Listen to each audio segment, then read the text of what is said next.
Vítaj, moje meno je Adam Bača a dnes tu mám pre teba video, a to konkrétne update môjho eToro portfólia.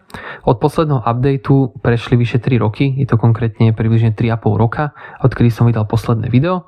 Čiže dneska ti ukážem, ako sa toto portfólio zmenilo, respektíve ako sa zmenila jeho hodnota, ako narástlo a čo mi teda pravidelné vklady do tohto portfólia priniesli.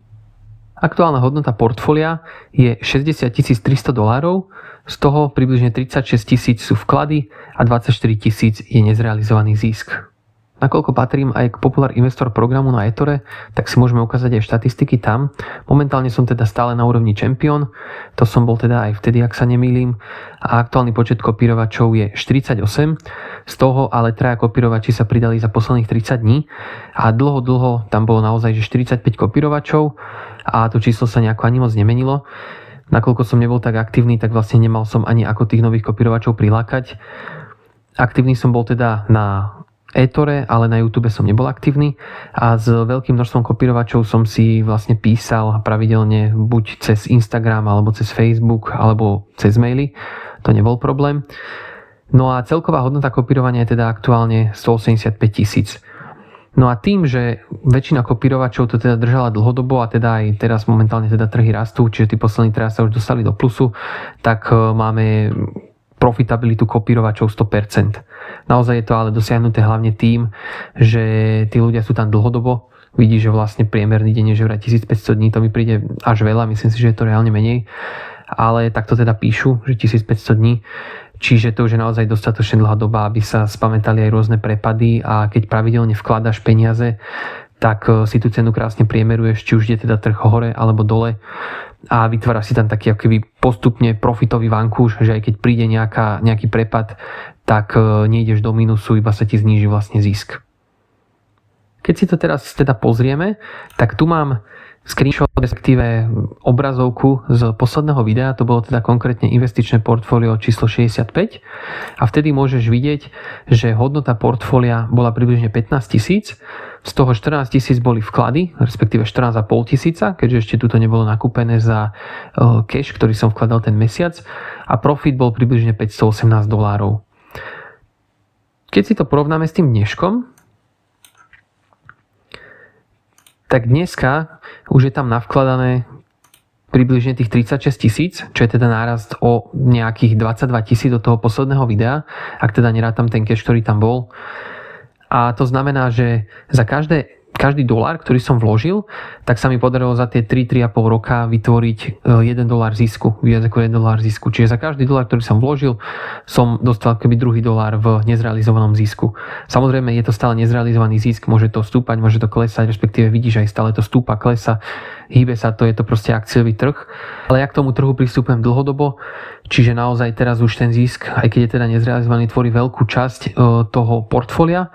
A tým pádom, aj keď príde nejaká kríza, nejaké prepady, tak to portfólio sa už nestáva, alebo môže sa to stať, samozrejme môže prísť nejaká obrovská kríza, kedy trh padne o 50%, ja sa dostane do minusu, ale väčšinou, ako bolo napríklad aj teraz posledné 2 krízy, tak vlastne už som sa nedostával do minusu, pretože maximálne sa mi len stiahol tento nezrealizovaný zisk.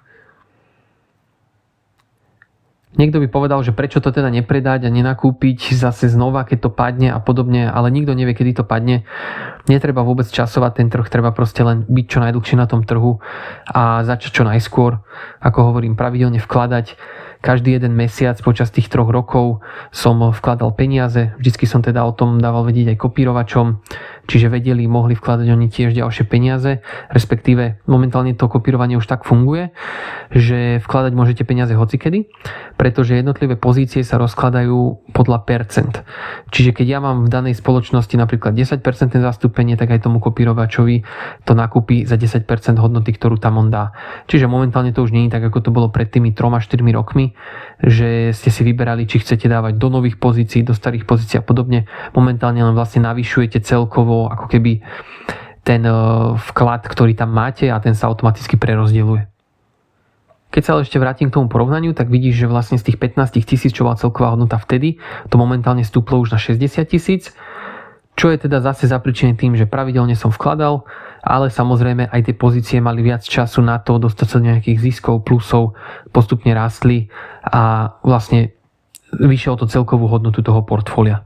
No a keď si pozrieme samotné portfólio, tak momentálne teda top pozícia je Caterpillar, približne 500% je tam zisk, potom je Nucor 427% zisk a potom je tam Nvidia 344% zisk. No a potom to takto ďalej pokračuje. Mám to zradené podľa zisku, čiže hore sú tie najziskovejšie a dole sú tie, čo sú vlastne v strate. Momentálne v strate, respektíve nezrealizovanej strate sú 4 spoločnosti. VFC na tom najhoršie, približne 68% v mínuse. To ale nie je nejaká veľká pozícia, to je približne $350-400 pozícia, takže nie je to nič strašné.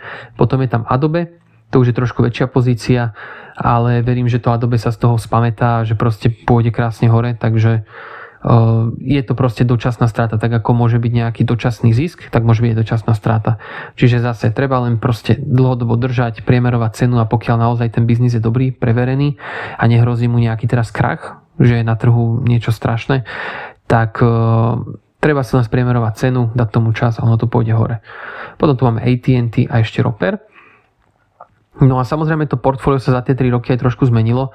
Predtým som tam mal viac jednotlivých akcií, to som teda už trošku skresal, nakoľko niektoré pozície nevyhovovali vlastne tým parametrom, ktoré som chcel, respektíve zmenil sa trošku biznis model a podobne, proste boli tam dôvody rôzne, tak som to postupne trošku skresal a vlastne podniky, ktoré mi nevyhovovali, som odpredal a tie peniaze som zaparkoval inde. To bolo naozaj len niekoľko spoločností a stále je proste stratégia dlhodobo držať žiadny trading.